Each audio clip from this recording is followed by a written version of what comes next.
बच्चों, आप सभी को नमस्कार। क्या हाल है? आप सब बढ़िया हैं, ठीक ठाक है, मस्त है, तंदुरुस्त हैं। गुड इवनिंग आप सभी को। चलिए जी, आज शनिवार की रात आपके साथ। शनिवार राती मैनू नींद नहीं आती, मिक्सचर का सवाल तुसी करना हैगा। करो भैया। कहता एक दूध वाले के पास दो प्रकार के दूध है, मतलब दो प्रकार के मिश्रण है समझो। पहले कंटेनर में 80% दूध है और दूसरे कंटेनर में 60% दूध है।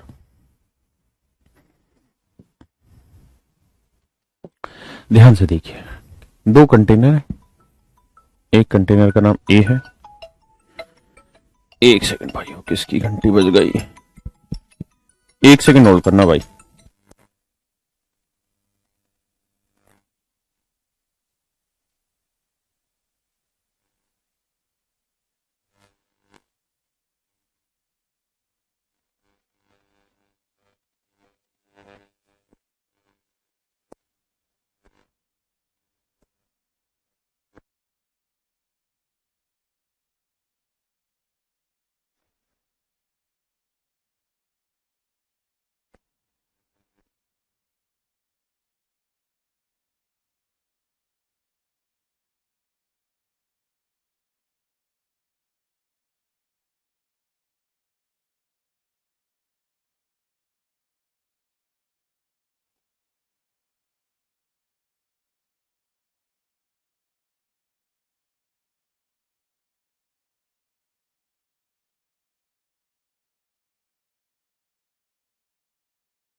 माफ करना मेरे बच्चों, फोन आ रखा था घर से। हाँ, अब मैं सवाल पे आता हूँ। कहता है दो कंटेनर है, एक कंटेनर ए है, एक कंटेनर मान लेते हैं बी है। पहले कंटेनर में दूध है 80%, दूसरे कंटेनर में दूध है 60%। कहता है इन दोनों कंटेनर को, यदि वे पहले कंटेनर के 28 लीटर दूध को 28 लीटर दूध को दूसरे कंटेनर के 32 लीटर दूध से मिलाए, 32 लीटर दूध से मिलाए, पहले कंटेनर के 28 लीटर दूध को दूसरे दूध कंटेनर के 32 लीटर दूध से मिलाते हैं, तो जो नया मिश्रण तैयार हो उसमें दूध की प्रतिशत मात्रा क्या है? तो देखिए मेरे बच्चे, इसका रेशियो ले लो भाई, 4 7 और 4 8 32, 7:8। यहाँ 80 और 60 का डिफरेंस कितना है जी? 20। 80 और 60 का डिफरेंस क्या है मेरे बच्चों? 20। तो 20 यूनिट को हम बांट देंगे मेरे बच्चों किस रेशियो में? 7:8 के रेशियो में, 7:8 के अनुपात में इसको बांटेंगे, हाँ है ना। तो 7:8 में बांटेंगे, 20 को तो बांटते हैं, 20 गुना 7, 8 7 15, 5 3 15, 5 चौक 20, 28/3। इसको करेंगे तो 20 गुना 8/15, 5 3 15, 5 चौक 20, तो ये आएगा 32/3। हाँ है ना। यानी कुल मिला के ये होगा कि तरीका आपको बता रखा है कि भाई जब भी आपको ये वैल्यू निकालनी होती है तो इन दोनों का डिफरेंस ले लो। तो 80 और 60 का डिफरेंस कितना है? 20। 20 को 7:8 में बांटेंगे तो 28/3 और 32/3। इसको लिखेंगे तो 3 9 27, 9 सही 1/3, 9 सही 1/3%। इसको लिखेंगे तो आएगा 3 ढाई 30, 10 सही 2/3,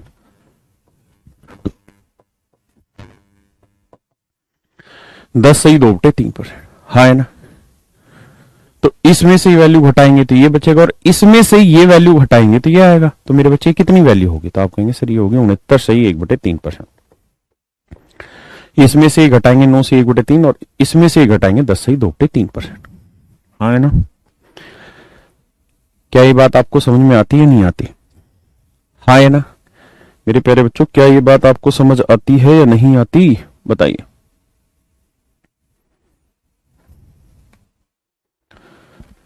क्लियर है? आइए आगे।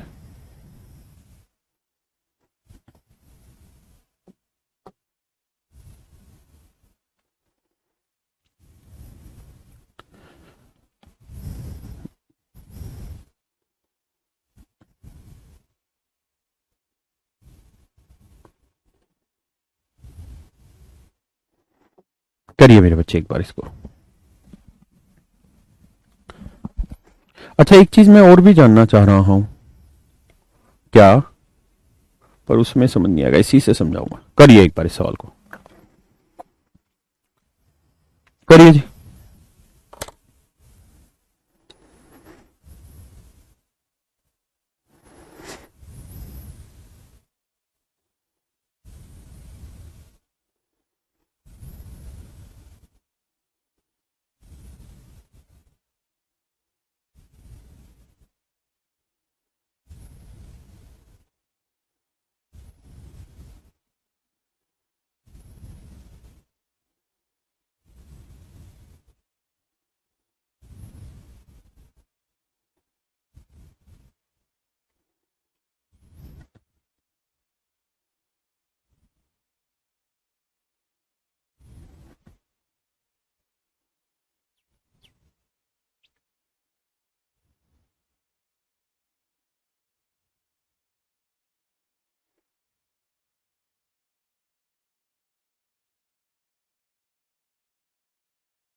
देखिए मेरे बच्चे,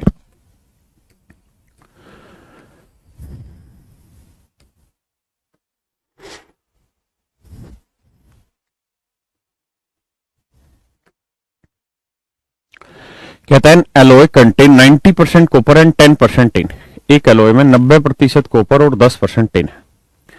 इन another alloy copper is 93% and tin is 4%। In what ratio should both alloy be mix so that the newly form alloy contain 9% tin and also find percentage of copper in this. देखिए ध्यान से मेरे बच्चे बात को समझिए।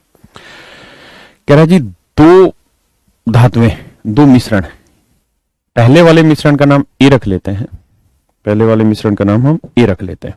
कह रहा है जी पहले वाले में जो टिन है या कॉपर है, कॉपर कह रहा है तो कॉपर ले लेते हैं। पहले वाले में जो कॉपर है वो है सर 90%। अगर मेरे प्यारे बच्चों पहले वाले में 90% कॉपर है तो कह रहा है पहले में टिन कितना है 10%। पहले वाले में कह रहा है जी टिन जो है मेरे प्यारे बच्चों वो कितना है 10%। हाँ है ना। अब कह रहा है जी जो दूसरा एलोय है उसका नाम मान लीजिए हमने बी रख लिया, तो जो दूसरा एलोय है बी उसमें कहता है कॉपर जो है 93% है। कॉपर जो है वो 93% है। कॉपर जो है वो 93% है। और जो टिन है वो कितना है मेरे बच्चे 4%। और जो उसमें टिन है वो कितना है मेरे बच्चे 4%। टिन जो है वो कितना है 4%। In what ratio should both alloys be mixed. तो दोनों मिश्रणों को किस अनुपात में आपस में मिलाएं कि जो नया मिश्रण हो उसमें 9% टिन हो।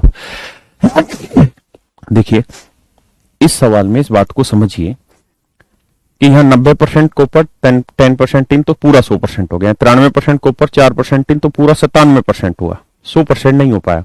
इसका मतलब जो ये बी था, जो बी एलोय बना हुआ था केवल कॉपर टिन से नहीं था, कुछ और भी होगा इसके अंदर, तभी तो 93 और 497 बनाई थी, 3% और भी मेटल बची होगी। अब आगे आते हैं।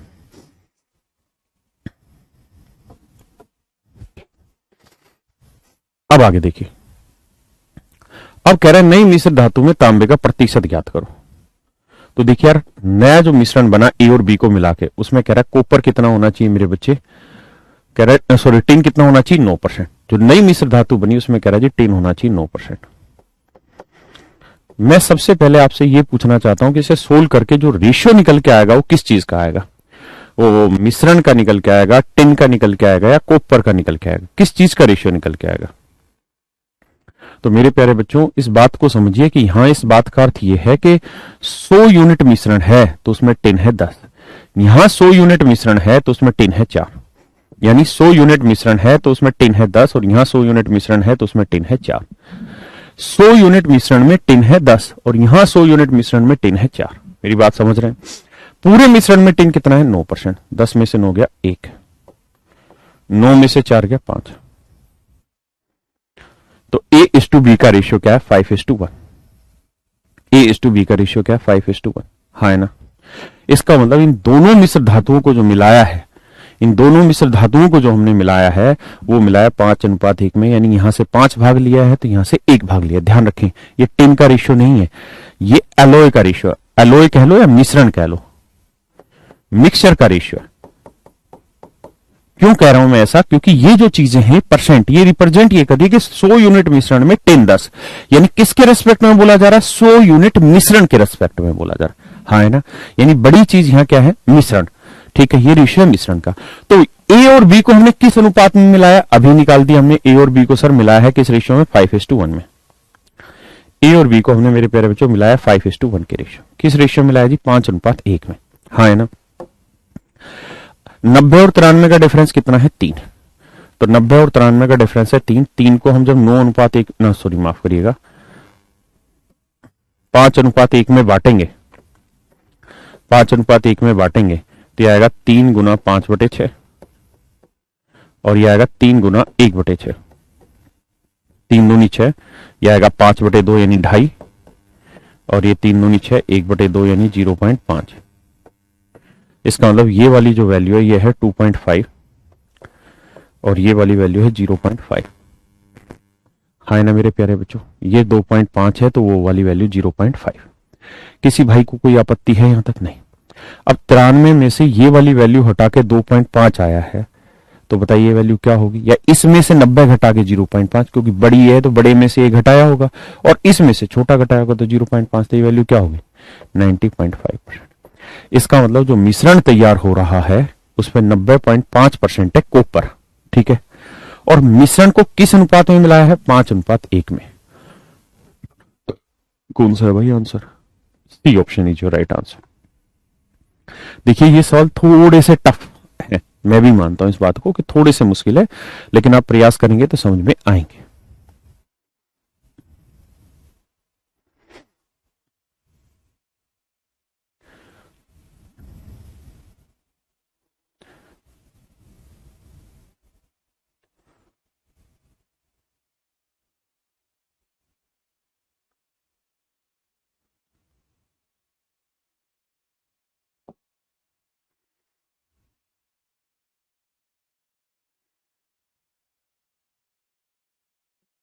करिए मेरे बच्चे।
मेरा मिश्रण ए में 10% एसिड और मिश्रण बी में 30% एसिड।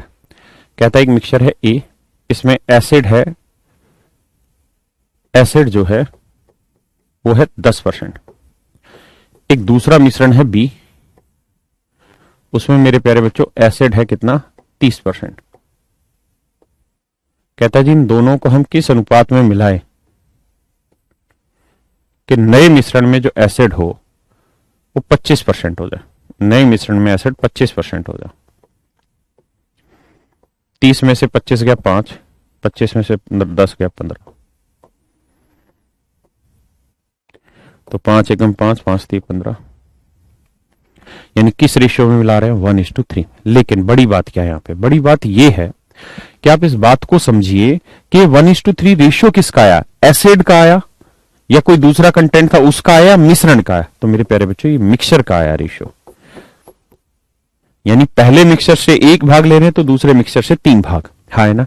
क्योंकि इसका मतलब यहां पे यही है मेरे बेटे कि अगर हम 100 यूनिट मिश्रण ले रहे हैं तो उसमें 10 भाग एसिड है। 100 यूनिट मिश्रण ले रहे हैं मेरे बच्चे तो उसमें एसिड का 30 भाग है। यहां 100 यूनिट मिश्रण ले रहे हैं तो एसिड का मेरे बच्चे उसमें कितना भाग है? 25 भाग। क्लियर है?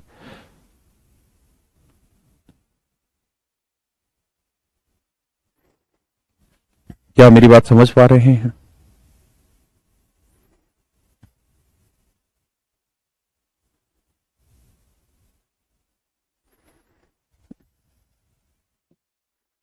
बताइए जी।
कहता है 28% इथेनॉल घोल प्राप्त करने के लिए 20% इथेनॉल घोल को 40% इथेनॉल घोल के साथ किस अनुपात में मिलाया जाए। घोल मतलब मिक्सचर। कहता है एक है 20% एथेनॉल वाला मिक्सचर, एक है 40% एथेनॉल वाला मिक्सचर। कहता है इनको किस रेशियो में मिलाएं कि जो नया मिश्रण बने वो 28% एथेनॉल वाला बन जाए। तो देखिए मेरे बच्चे, कहानी यह है कि 40 में से 28 गया 12 और 28 में से 20 गया 8। यहां ये बात किस चीज की हो रही है, इसका मतलब है कि 100 यूनिट मिश्रण है तो उसमें एथेनॉल है 20, यहाँ 100 यूनिट मिश्रण है तो एथेनॉल है 40, और यहाँ 100 यूनिट मिश्रण है तो एथेनॉल है 28। 40 में 28 गया 12, 28 में 20 गया 8। रेशियो निकालेंगे 4 3 12, 4 दूनी 8, यानी मेरे प्यारे बच्चों इसका आंसर आएगा 3:2। इसका आंसर क्या आएगा मेरे बच्चों, 3:2। यानी इन दोनों को मिल गया। किस अनुपात में मिलाया जाए मेरे बच्चे, 3:2 में मिलाया जाना चाहिए। किस अनुपात में मिलाया जाना चाहिए, 3:2 में मिलाया जाना चाहिए। मेरी बात समझ पाए?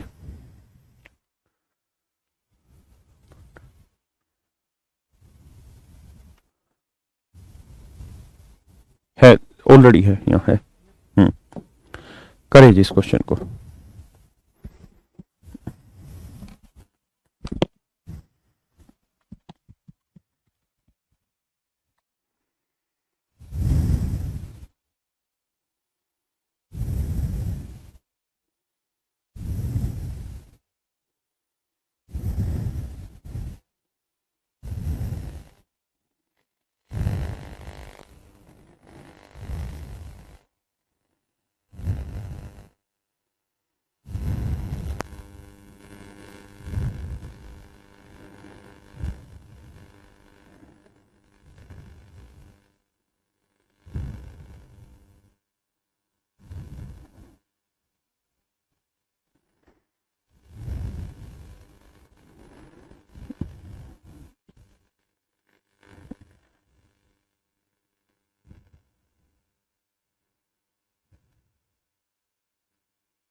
देखिए मेरे प्यारे बच्चों,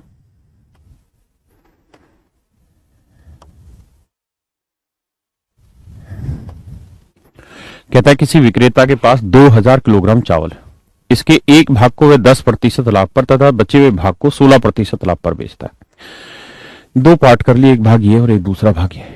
कहता है पहले भाग को बेचता है 10% प्रॉफिट पे, तो दूसरे भाग को बेचता है मेरे बच्चे 16% प्रॉफिट पे, है ना। एक भाग को 10% प्रॉफिट हुए तो दूसरे भाग को 16% प्रॉफिट हुए, ताकि उसे कुल लाभ 14.2% हो, ताकि मेरे प्यारे बच्चों से टोटल जो प्रॉफिट हो 14.2% हो।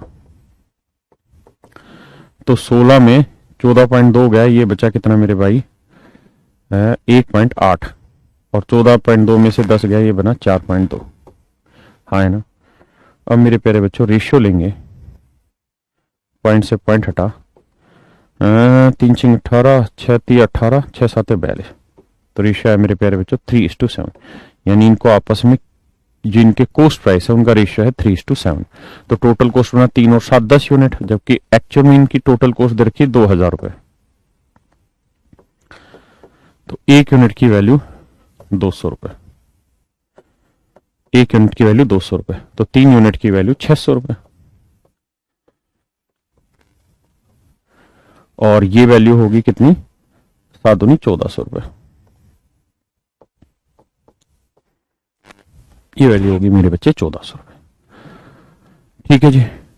तो उसने यही पूछा है उसके कितने किलोग्राम चावल 10% लाभ पर बेचे गए, तो 600 रुपए वाली चीजें 10% लाभ पर बेची गई। ठीक है, बी ऑप्शन सही है।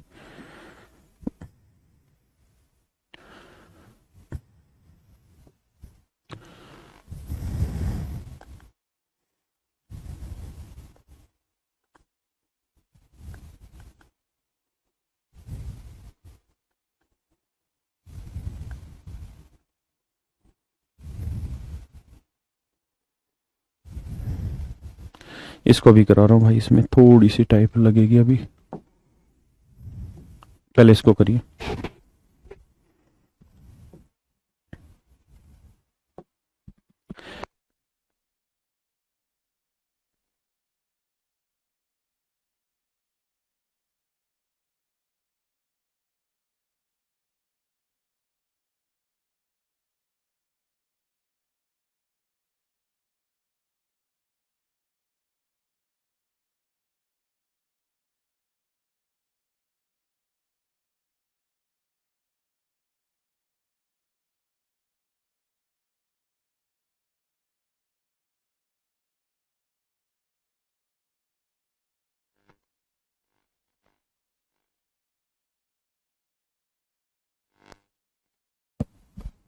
प्रतिमा बेटा रिप्लाई किस चीज का दे, 2000 किलोग्राम था क्या वो, माफ करना बेटा मैंने गलत पढ़ लिया, फिर 2000 किलोग्राम था क्या, सॉरी माफ करना भाई, फिर रुपए नहीं किलोग्राम आएगा, या किलोग्राम ही लिखना होगा आपको। अगर 2000 किलोग्राम था, ये समझ रहे हो, वही सवाल हो गया कि भाई हम प्रॉफिट परसेंट को मिक्स कर रहे हैं तो रेशियो तो सीपी का आना चाहिए, हाँ है ना, लेकिन ये प्रॉफिट का रेशियो और हमने बांट दिया इसे क्वांटिटी में, इसी वजह से क्योंकि जितने भी चावल थे ना सबका कॉस्ट प्राइस एक जैसा था, यानी 2000 किलो चावल थे ना, तो उसमें सारे के सारे एक ही टाइप के चावल थे, उसको हमने दो हिस्सों में बांट दिया।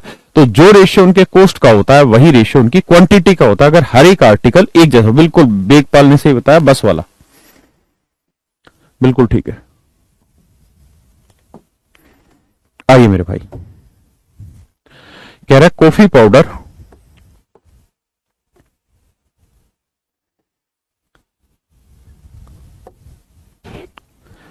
कॉफी पाउडर जिसकी कीमत 2500 रुपए पर किलोग्राम है, एक कॉफी पाउडर है जिसकी कीमत 2500 रुपए पर किलोग्राम है, इसको किस अनुपात में मिलाया जाए कि 1500 रुपए पर किलोग्राम कीमत वाले को, ऐसे कह रहा है मेरे बच्चे कि इस कॉस्ट प्राइस वाले को और इस कॉस्ट प्राइस वाले को किस अनुपात में मिलाए, किस रेशियो में मिक्स करें कि जो मिश्रण बने वो 2250 रुपए पर किलोग्राम का बन जाए, 2250 रुपए पर किलोग्राम का बन जाए, हाँ है ना। तो 2500 में 2250 गया तो ये आया 250 रुपए, और 2250 में से 1500 गया तो मेरे बच्चे आया 750 रुपए, 1:3। तो मेरे प्यारे बच्चों हमारा सही आंसर होगा 3:1। क्या होगा मेरे बच्चों सही उत्तर हमारा 3:1, 3:1। ऑप्शन सी आपका बिल्कुल एब्सोल्यूट करेक्ट है।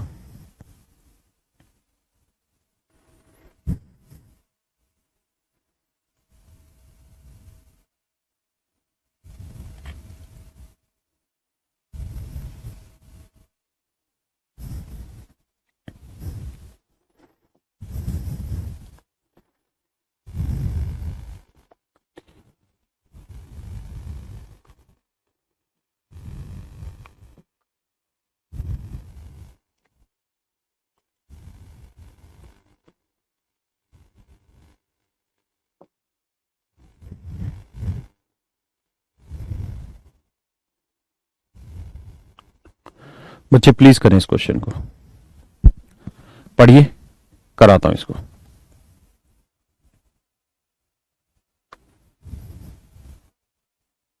करिए मेरे बच्चे।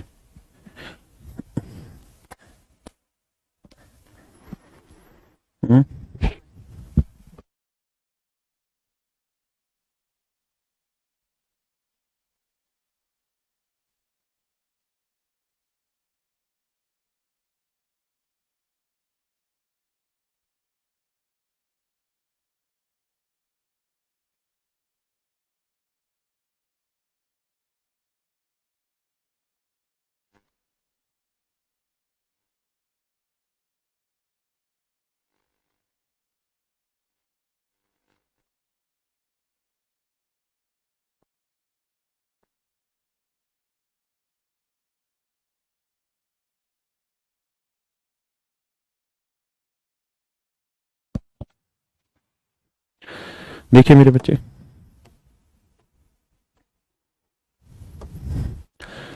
मेरे भाइयों, मैं पहले इसको डिटेल बताता हूं। ये सिंपल इंटरेस्ट का क्वेश्चन है, ठीक है, फिर इसको शॉर्ट भी समझो। ये मैंने सिंपल इंटरेस्ट में छुड़वाए थे सवाल आज के दिन के लिए ही। कहता भैया सवाल आपने पढ़ लिया होगा कि 65,000 रुपए को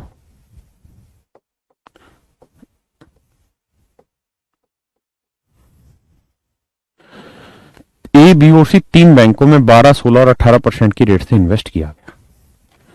ए, बी और सी बैंक में 12%, 16% और 18%, 12%, 16%, 18% रेट से इन्वेस्ट किया गया साधारण ब्याज की दर से। एक वर्ष के बाद 10,180 रुपए ब्याज मिलता है। कह रहा है तीन बैंक है ए, बी और सी। ये ए है, ये बी है जी, और ये सी। कहता भैया अगर ए में निवेश किया गया धन सी में निवेश किए गए धन का 71.4% है। कहता है ए में बैंक में जो पैसा निवेश है वो सी बैंक में निवेशित धन का 71.3% है। 71.3% है। तो ए सी बटे ले आओ भाई, 71.3% की फ्रैक्शन बना लो, ये आएगी 5/7। सिंपली सोल्व कर लो, 7 को इससे करो, सही बिन बनाओ, उसका बटे 100 लिखो, सोल्व करो, 5/7। ए रखा, सी बटे लिया, ये 71.3% की फ्रैक्शन है, 5/7। हाँ है ना। इसके बारे में मतलब यह है कि भाई ए में निवेश किया गया धन अगर 5 यूनिट है तो सी में निवेश किया गया धन कितना हो गया जी, 7 यूनिट। यानी ए और सी दोनों बैंक में जो पैसा निवेशित हुआ है उनका अनुपात है 5:7। यानी मेरे प्यारे बच्चों अगर यहाँ 5x धन इन्वेस्ट है तो यहाँ कितना धन इन्वेस्ट है, 7x। क्लियर है। अगर ऊपर 5x धन निवेशित है तो नीचे कितना धन निवेशित है, 7x। तो ए बैंक में 5x पैसा इन्वेस्ट है तो सी बैंक में निवेशित है 7x। तो ए और सी में कितना पैसा इन्वेस्ट है, 5 और 7 12x। टोटल पैसा कितना है, 65। 65 में से 5 और 7 12x यहां हो गया तो बचा कितना, 65,000 माइनस 12x। हाँ है ना मेरे बेटे। अब कह रहा है कि पहले वाले इस धन पे 12% की रेट से ब्याज लगेगा, यानी 5x पे 12% की रेट से ब्याज लग रहा है 1 साल का, इतना ब्याज बना।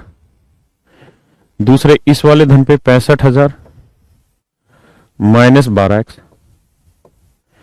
दूसरे वाले पे 16% की रेट से ब्याज लग रहा है 1 साल का, इतना ब्याज बना मेरे बच्चे। आप कहे 1 साल क्यों ले रहे, इसलिए क्योंकि 10,180 रुपए जो ब्याज है वो 1 साल का है। अगर 2 साल लिखा होता तो यहां 2 लिख लेते हर एक जगह। हाँ है ना। और इस पे लेते तो 7x पे 18% की रेट से 1 साल का ब्याज इतना, और तीनों सिंपल इंटरेस्ट मिला के 10,180 रुपए। 10,180 रुपए। क्या किसी भाई को कोई दिक्कत है? Does anyone have any doubt of it? 10,180 रुपए साधारण ब्याज। अब मेरे प्यारे बच्चों हमें इसे सोल्व करना होगा डिटेल में और आंसर निकालना होगा। बहुत सारे बच्चे कह रहे 5 कहां से आया। भाई एक बात बता, 71 सही 3/7% की फ्रैक्शन क्या होगी भाई? 7 से गुणा करेंगे, 7 7 49 और ये 7 एकम 7, यह 497 जमा 3 जोड़ेंगे 500, बटे ये वाला 7%। अब ये परसेंटेज हटाने के लिए क्या करेंगे, 500 बटे 7, परसेंटेज हटाएंगे बटे में 100, तो मेरे भाइयों आंसर आएगा 5/7।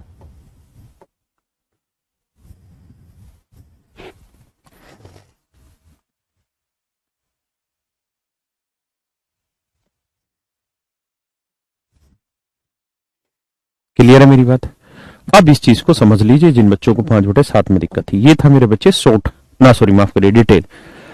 अब इस बात को समझिए, डिटेल में कोई दिक्कत ना हो, फिर इसका शॉर्ट भी समझाता हूं।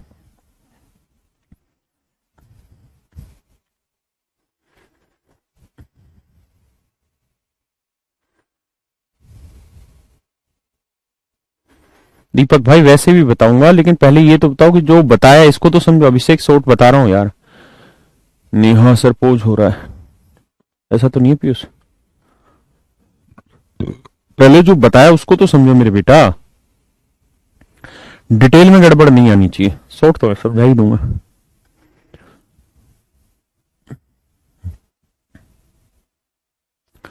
इसको और करिए भाई,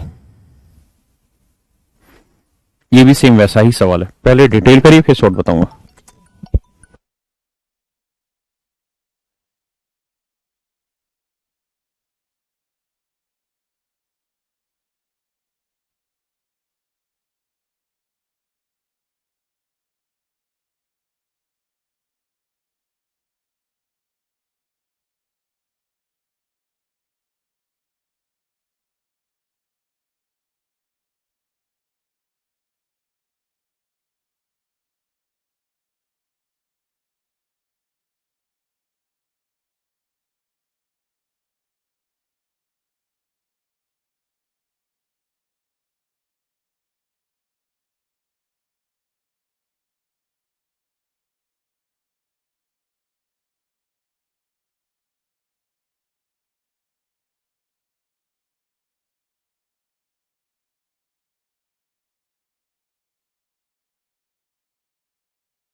मैं पहले डिटेल समझाऊंगा फिर शॉर्ट समझा दूंगा। घबराए नहीं, नहीं डरते किसी के बाप से। कह रहा मेरे भाई, एक आदमी ने 80,000 रुपए, एक आदमी ने 80,000 रुपए 3 बैंकों में निवेशित किए। 80,000 रुपए 3 बैंकों में निवेशित किए, जिनके नाम ए, बी और सी लिखे हुए उसने। ए बैंक में रेट ऑफ इंटरेस्ट है 15%, बी बैंक में रेट ऑफ इंटरेस्ट है 16% और सी बैंक में मेरे प्यारे बच्चों रेट ऑफ इंटरेस्ट है 27%। These are your answer. हाँ है ना? अब आगे कह रहा है कि ए बैंक में निवेश किया गया धन सी बैंक में निवेश किए गए धन का 20% है। कहते हैं ए बैंक में निवेश किया गया धन सी बैंक में निवेश किए गए धन का 20% है। 20% की फ्रैक्शन 1/5, सी को बटे ले आओ, यह आएगा 1/5।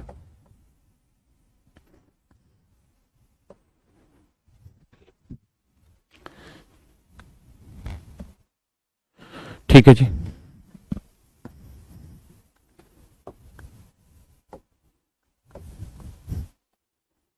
तो मेरे बच्चे ए की वैल्यू 1x है तो सी की वैल्यू है 5x। यानी x रुपए हमने ए बैंक में निवेशित किया तो सी बैंक में 5x निवेश किया, तो x और 5x कितना हो गया 6x। तो बी बैंक में कितना निवेशित किया होगा 80,000 माइनस 6x। हाँ है ना, क्लियर है मेरे भाई। अब कह रहा है जी 2 साल में 36,400 रुपए ब्याज कमाया, तो x रुपए पे 15% की रेट से 2 साल का ब्याज कितना बना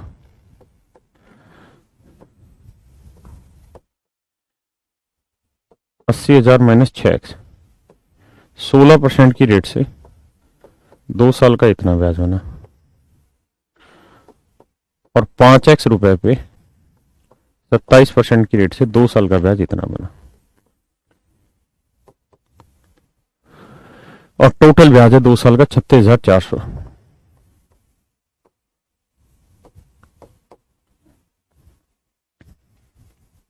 हाँ है ना मेरे बच्चे, सोल्व करेंगे, एक्स की वैल्यू निकाल देंगे। ये आपके डिटेल सॉल्व करने का सवाल को तरीका है। मैं इसी बात को और दूसरे तरीके से अब समझाता हूँ शॉर्ट में। इसमें मुझे नहीं लगता किसी भाई को कोई दिक्कत होगी डिटेल में, पक्का। फर्स्ट ईयर का इंटरेस्ट कर ले तो मेरे भाई एक ईयर में करना हो तो 36,400 को 2 से भाग देना पड़ेगा, तो आ जाएगा 18,200। तो यहाँ 18,200 लिखो, फिर यहाँ 1 लिखो, 1 लिखो, 1 लिखो, ऐसा कर सकते हैं, कोई बुराई नहीं है उसमें। आप बिल्कुल ठीक बात कह रहे हैं।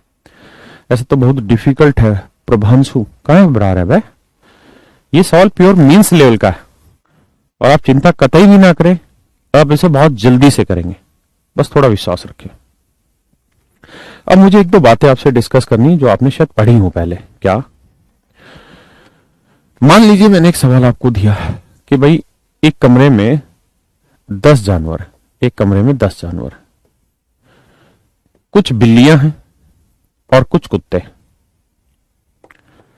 कुछ बिल्लियां हैं और कुछ कुत्ते।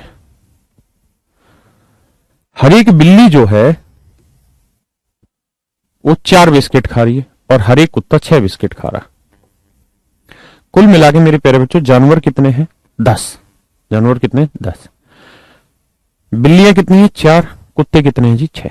अरे माफ करना, हर एक बिल्ली कितना बिस्किट खा रही है 4, और हर एक कुत्ता कितने खा ले रहा है जी 6। और कुल मिला के मैं सवाल में आपको कह रहा हूं कि यार 52 बिस्किट खाए गए, 52 बिस्किट खाए गए हैं, तो बताइए कुत्ते कितने और बिल्लियां कितनी।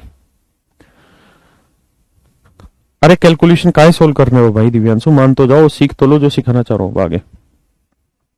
आंसर बताया करो तुम। हाँ पिंटू भैया ठीक बोले हो आप, आपने बहुतों ने पढ़ा है, बताओ जल्दी से आंसर। आप इसे मिश्रण से भी कर सकते हैं, लेकिन मैं दूसरे तरीके से बताता हूं।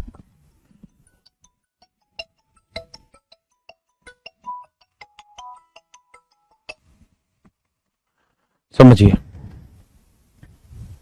क्या कि मेरे भाई आप ऐसे सोच समझ के लिखिए कि बिल्ली कितनी है 4, ना सॉरी माफ करिएगा, हर एक बिल्ली कितने बिस्किट खा रही है 4, और हर एक कुत्ता कितने बिस्किट खा रहा है 6।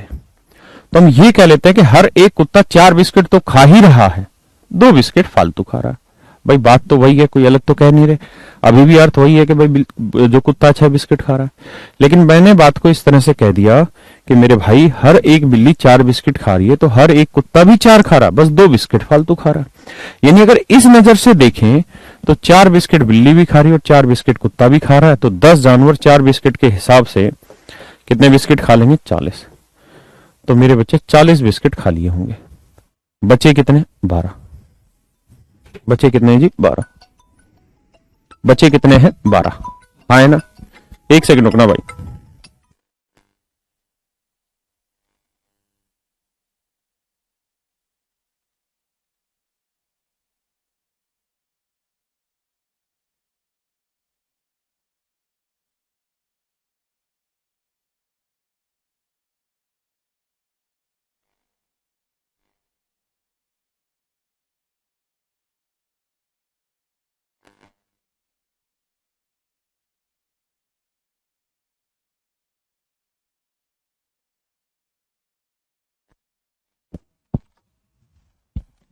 देखिए भाई 10 चौक 40, 40 घटा दिया बच्चा कितना 52। हाँ है ना, इसका मतलब हर एक कुत्ता कितना बिस्किट खाता है जी 2 बिस्किट खा रहा है। मतलब माफ करिए, हर एक बिल्ली 4 बिस्किट खा रही है, हर एक कुत्ता 4 तो खा ही रहा है, 2 बिस्किट एक्स्ट्रा खा रहा है। तो 4 बिस्किट कुत्ता भी खा रहा है, 4 बिस्किट बिल्ली भी खा रही है, तो 10 के 10 जानवर 4 के हिसाब से खाएंगे, कितने बिस्किट खा लेंगे? 40।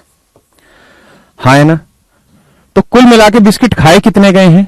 52। तो कितने फालतू खाए गए? 12। तो 12 एक्स्ट्रा किसकी वजह से खाए गए हैं? कुत्ते की वजह से, क्योंकि हर एक कुत्ता 2 बिस्किट एक्स्ट्रा खाता है। तो 2 बिस्किट कुत्ता एक्स्ट्रा खाता है, अगर 2 बिस्किट एक्स्ट्रा खिलाने तो 1 कुत्ता चाहिए, तो 12 बिस्किट एक्स्ट्रा खिलाने के लिए कितने कुत्ते चाहिए? तो आप कहेंगे सर 6 कुत्ते चाहिए। इसका मतलब कुत्ते आ गए कितने? 6। और सच में बिल्लियां कितनी आ गई? 4। यानी 4 बिल्लियां होंगी, 4 चौक 16 और 6 छिंग 36। 16 और 36 को जोड़ेंगे तो आंसर आएगा 52। समझे? करो भाई एक बार।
आगे समझिए मेरी बात।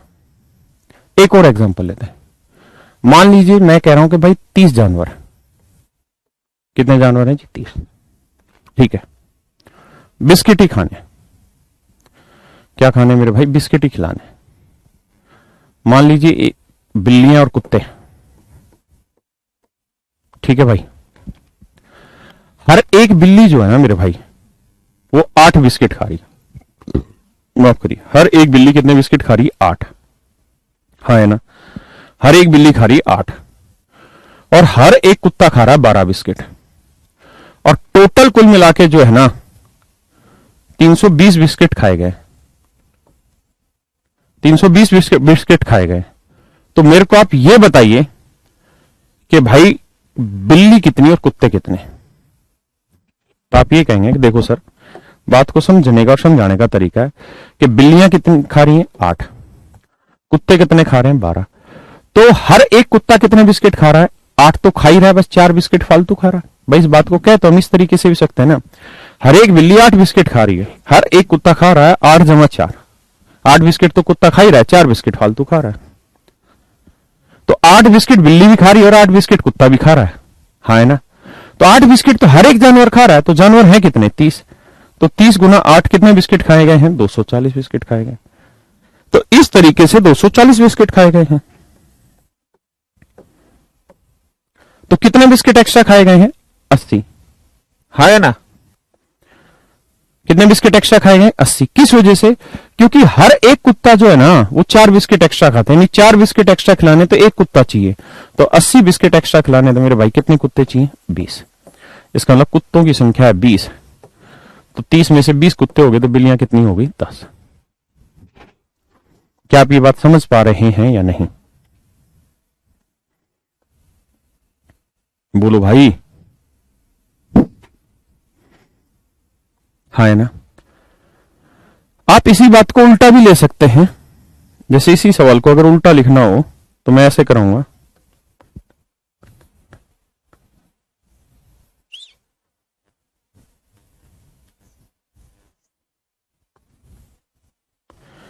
कि भाई हर एक कुत्ता कितने बिस्किट खा रहा है जी? 12। हर एक बिल्ली कितने बिस्किट खा रही है? 8। तो मेरे प्यारे बच्चों, मैं इस बात को ऐसे लिख सकता हूं, हर एक कुत्ता 12 खा रहा है, बिल्ली 8 खा रही थी, तो बिल्ली 12 तो खा ही रही है, 4 बिस्किट कम खा रही है। हाँ है ना? हर एक कुत्ता 12 बिस्किट तो खा ही रहा है, मतलब 12 तो खा ही रहा है, हर एक बिल्ली भी 12 खा रही, 4 कम खा रही।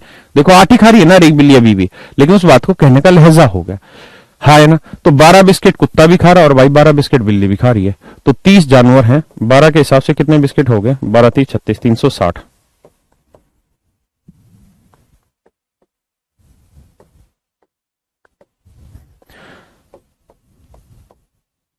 तो यानी 40 बिस्किट कम खाए गए हैं भाई, एक्चुअल में 320 खाए गए हैं, लेकिन हमारे हिसाब से 360 खाने थे, लेकिन 40 कम खा रखे, किस वजह से, क्योंकि हर एक बिल्ली 4 बिस्किट कम खा रही है।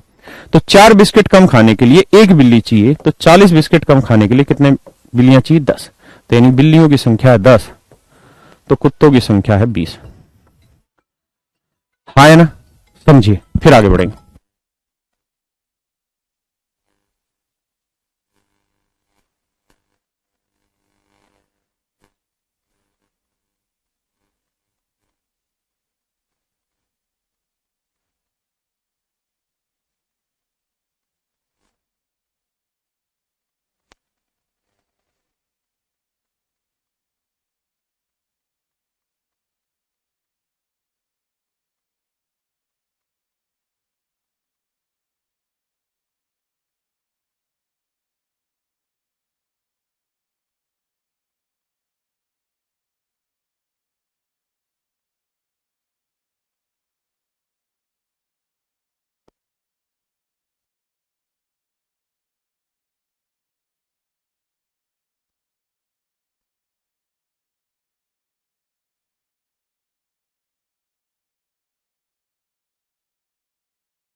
अब सवाल पे आइए।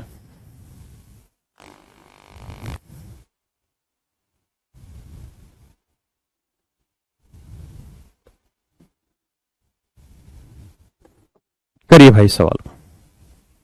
देखिए यार, बड़ा सीधा सीधा सा सवाल है। दो सवाल थे ना ये, एक नीचे गया क्या, ये रहा। देखिए इसी को लेते हैं। देखिए यार, आपको पता ही है सवाल में ये कह रहा है कि ए बैंक में रेट ऑफ इंटरेस्ट है 15% और सी बैंक में रेट ऑफ इंटरेस्ट है 27%।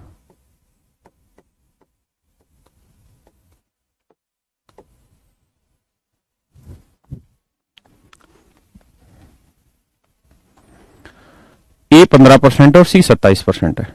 हाँ है ना, सवाल में एक लाइन और भी कह रहा है कि ए बैंक में निवेश किया गया धन सी बैंक में निवेश किए गए धन का 20% है। 20%, तो ए इक्वल टू सी, 20% की फ्रैक्शन 1/5, सी बटे लिया।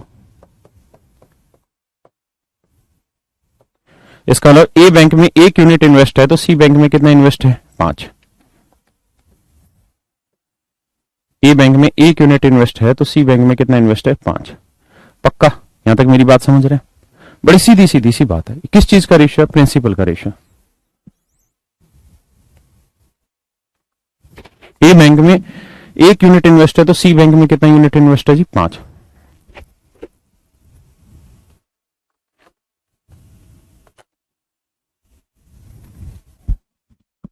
हाँ जी, अब मेरी बात ध्यान से देखिए, रेट ऑफ इंटरेस्ट है और ये किस चीज का है, ए और सी बैंक में इन्वेस्टेड धन यानी प्रिंसिपल का रेशियो है। तो मैं आपसे ये जानना चाह रहा हूं कि ए और सी बैंक से कुल मिला के कितना रेट ऑफ इंटरेस्ट बना, दोनों बैंकों से कुल मिला के टोटल रेट ऑफ इंटरेस्ट कितना बना। तो भैया 15 और 27 का डिफरेंस कितना है, 12। 12 को 1:5 में बांट देंगे, तो 1 और 5 6, 6 यूनिट 12, तो 1 यूनिट 2, तो ये आएगा 2 और ये आएगा 10। तो इसका मतलब ये डिफरेंस आएगा 2 और ये डिफरेंस आएगा 10। हाँ है ना, तो 27 में से ये घटा के 2 आएगा तो कितना आएगा, 25%। और इसमें से 15 घटा के कितना आएगा, 10। तो मेरे प्यारे बच्चों ये मेरा आंसर आएगा 25%। हाँ है ना, यानी ए और सी बैंक से कुल मिला के रेट ऑफ इंटरेस्ट जो है वो 25% है।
क्लियर है मेरे भाई, यहां तक की बात है? अब आगे आइए और थोड़ा सा समझिए क्या कि भाई 80,000 रुपए इन्वेस्ट है हमारे 3 बैंकों में। 80,000 रुपए इन्वेस्ट है 3 बैंकों में। देखो समझना पड़ेगा, सवाल आसान नहीं है। आसान नहीं है मतलब उस लहजे से समझना आसान नहीं है। मैं इसे दो हिस्सों में बांट रहा हूं। एक हिस्सा ले रहा हूं बी का और एक हिस्सा ले रहा हूं ए प्लस सी का। हाँ है ना? आपको यह बात समझ में आ गई कि ए प्लस सी पे रेट ऑफ इंटरेस्ट कितना है जी? 25%। हाँ है ना? और बी बैंक में जो पैसा लगाया है उस पे रेट ऑफ इंटरेस्ट कितना है? 16%। तो बी पे है 16% और ए प्लस सी पे है 25%। तो मैं ये कह रहा हूं कि ए प्लस सी पे 16% तो है ही, 9% एक्स्ट्रा है। 9% एक्स्ट्रा है। हाँ है ना? 9% एक्स्ट्रा है। क्लियर है? और 36,400 रुपए इंटरेस्ट बना है कितने साल का? 2 साल का। तो 1 साल का कितना बना? 18,200 रुपए। 18,200 रुपए। हाँ है ना? तो मेरे प्यारे बच्चों 1 साल का ब्याज बना 18,200 रुपए। 18,200 रुपए। तो 16% जो ब्याज है मेरे बच्चे वो बी पे भी है और ए प्लस सी पे भी है। भाई ए प्लस सी तो कंबाइंड है ना, यानी 16% इस पे भी मिल रहा है और इस पे, तो 16% तो सभी पे मिल रहा है। तो 80,000 का 16% निकालोगे कितना बैठेगा जी?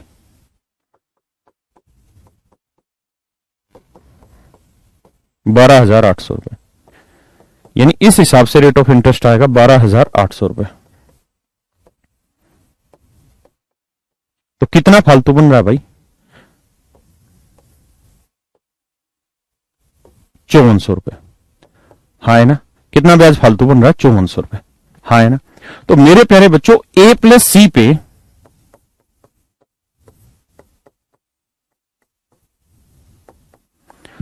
9%, ए प्लस सी पे 9% इंटरेस्ट कितना बन रहा है? 5400। भाई ये फालतू 5400 किस वजह से बना? इस 9% की वजह से। यानी ए प्लस सी पे जो 9% ब्याज है वो कितना है? 5400 रुपए। तो 9 से काटेंगे 600 रुपए, तो ये आएगा 60,000 रुपए। तो ए प्लस सी का धंधा ना ब्याज बना कितना? 60,000 रुपए। तो 80 में से 60 गया तो ये कितना बचा जी? 20,000 रुपए।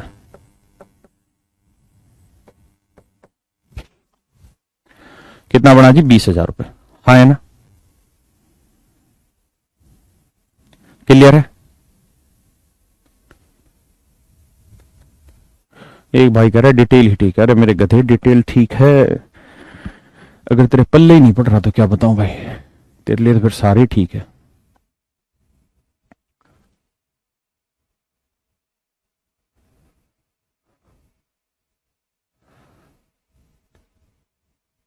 मां कसम दिमाग की कसरत करा दी सवाल ने। भाई देखो अच्छे लेवल के क्वेश्चन उठाएंगे तो थोड़ी कसरत तो करोगे ना। अब बिना कसरत के हो जाएगा काम है? करो जी।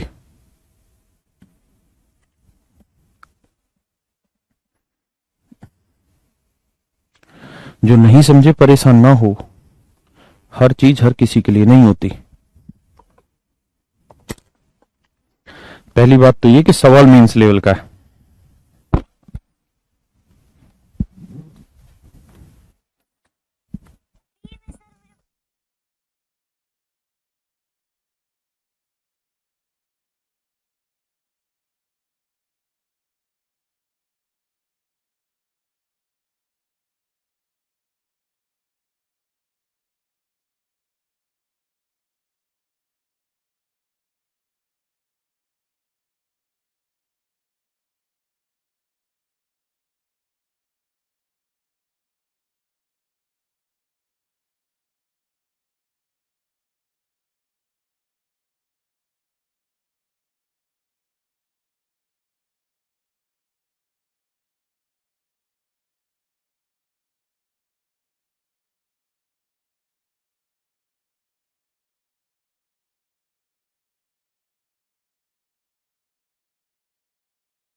देखिए इस सवाल में आएंगे तो ए बैंक में निवेशित धन है, रेट ऑफ इंटरेस्ट है 12%, सी बैंक में रेट ऑफ इंटरेस्ट है 18%।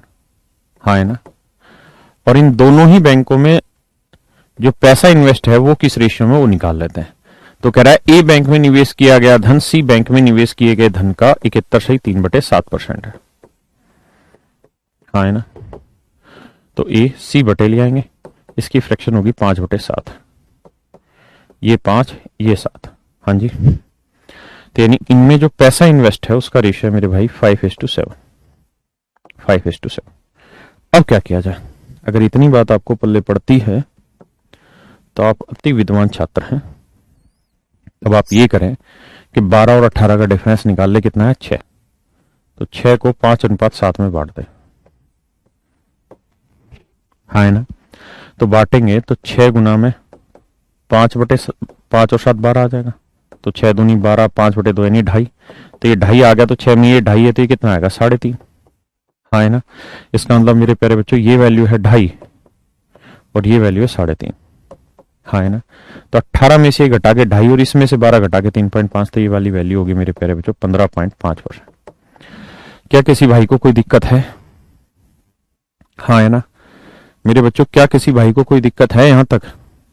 इसका मतलब ए प्लस सी में जो रेट ऑफ इंटरेस्ट आ रहा है ना वो 15.5% इंटरेस्ट आ रहा है कुल मिला के। अब बात को और गौर से समझिएगा भाई। सवाल में क्या कह रहा है?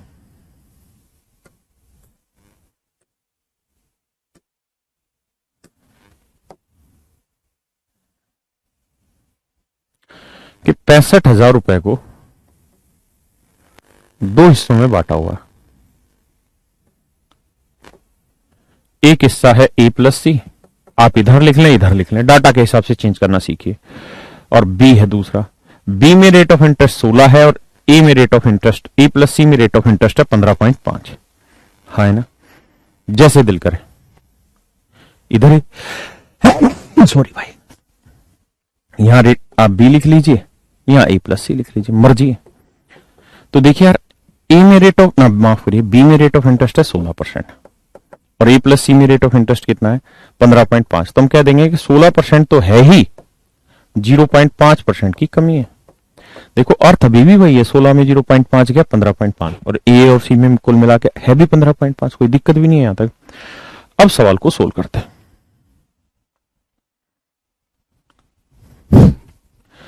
तो 10,180 रुपए ब्याज है मेरे बेटे 1 साल का।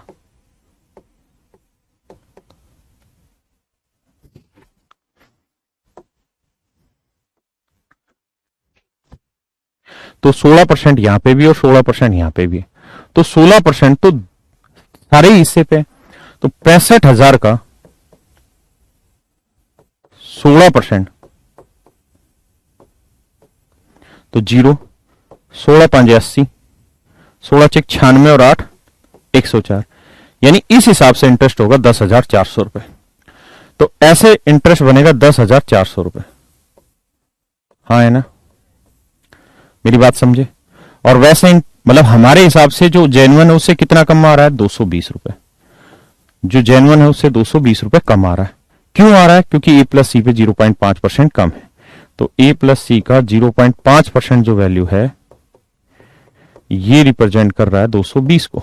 सोल्व करेंगे, पॉइंट हटाएंगे 0, 5 से काटेंगे 5 चौक 20, 5 चौक 20 44। तो ए प्लस सी की वैल्यू आ जाएगी मेरे बच्चे कितनी 44,000। तो ए प्लस सी की वैल्यू आ गई 44,000। हाँ है ना। तो बी की वैल्यू कितनी आ गई 65 में 44 गया 21,000।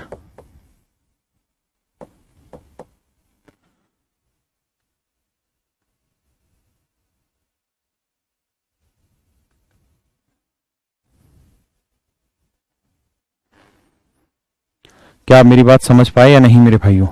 हाँ या ना?